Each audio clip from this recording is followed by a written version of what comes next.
So this is continuing the series on various inventions of mine. All of it's open source. I don't try to market it and convince people. I'm not trying to get money for myself.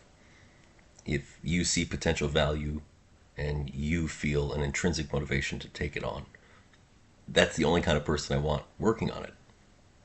I don't want people that I have to trick into agreement. So this one is about a huge chunk of lost potential value in our economy. In this country, we have the market value of all of our businesses is somewhere around $60 trillion. It's like 2 years of economic activity combined.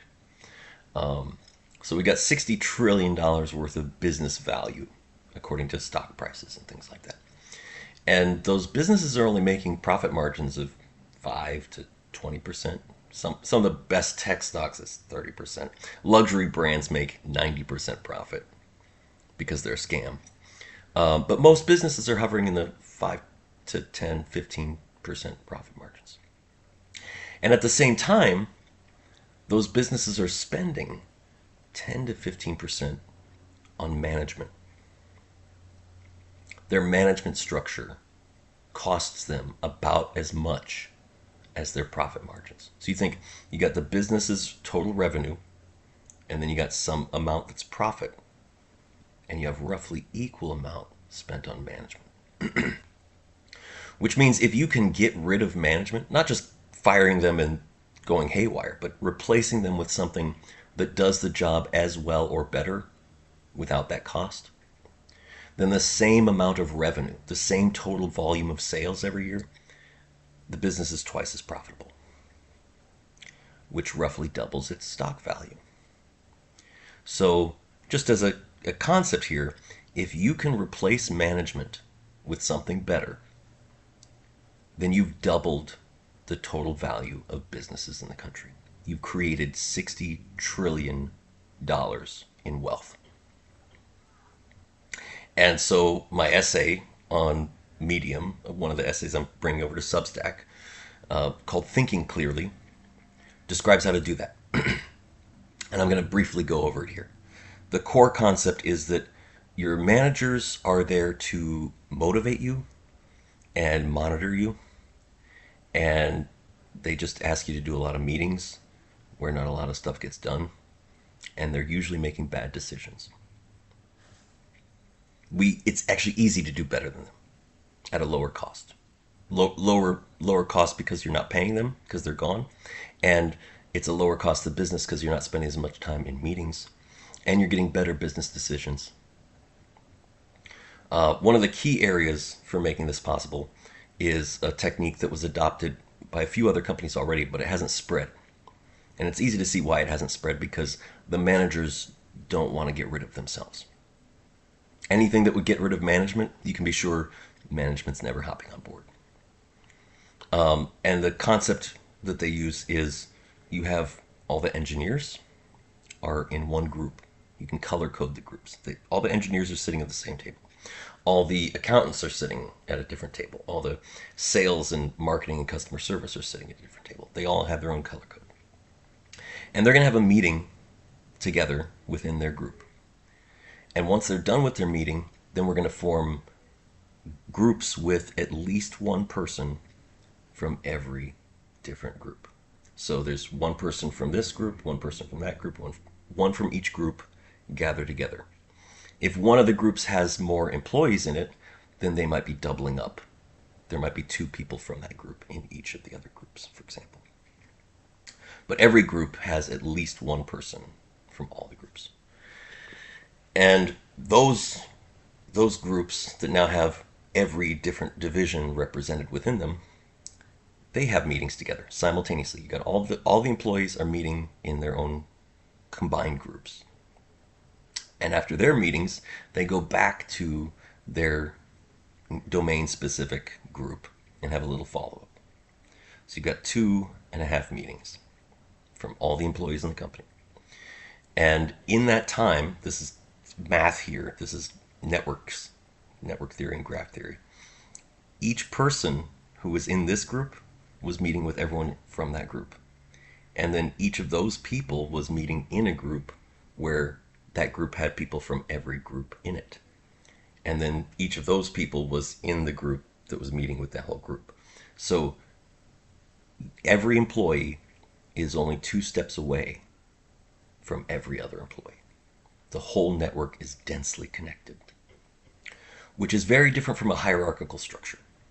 If you have a hierarchy of management, then a problem at the lower layer has to travel through many layers of management. And that's a very long chain to get up to the top, and then it's another chain to get down back to the bottom.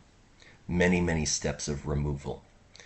And that has problems because you're paying all the people in between, and they're usually getting paid way more than they're worth. And it also means that the message, just like playing the game telephone, the message gets distorted. You're not getting the real message anymore by the time it gets to the top.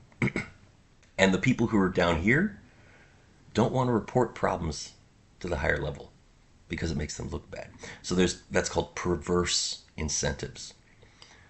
They have a disincentive to report problems. They want to try and fix it without anyone above them noticing.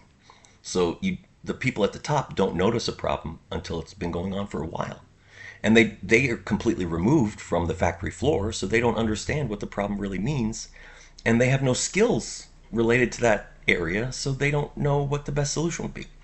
So you have the worst people who have the worst information, and they're usually being lied to or hidden from, and they're the ones making decisions, and they get paid the most. That's a horrible system. So you want to have each department meeting within their group, and then splitting up for groups that have at least one person from every department, and they're all meeting in parallel, and then they go back for a follow-up. And in those meetings, there's a particular technique. This is derived from a game that I do recommend you look up online, called Eat, Poop, You Cat, which is a horrible name. So Eat, Poop, You Cat is where each person in the circle has a piece of paper. And the way the game works is you're writing a caption, like a caption for a cartoon. And then you pass the page to the next person, and then they draw a cartoon to go with the caption. And they fold the caption over. The next person only sees the cartoon, not the caption. And now they see that cartoon, they have to write a caption, and then they fold the image over so the next person only sees the caption and has to draw a cartoon for it. And you go around the circle till you're done with your page. It's funny stuff. It's a lot of fun. So using that principle with a mind map, where you're drawing a web of connections between different ideas on a big page. Every person at the table has a big sheet of paper and their own colored marker, different colored markers, so we can easily tell who wrote what. And please write neatly. Take the time to write as neatly as you can, because it saves everyone else time. It's worth it for them. So you write down all the different concepts that you're able to think of. At the meeting, they say, here's the issue we're dealing with. You all have your own piece of paper, and you're all starting your own mind map.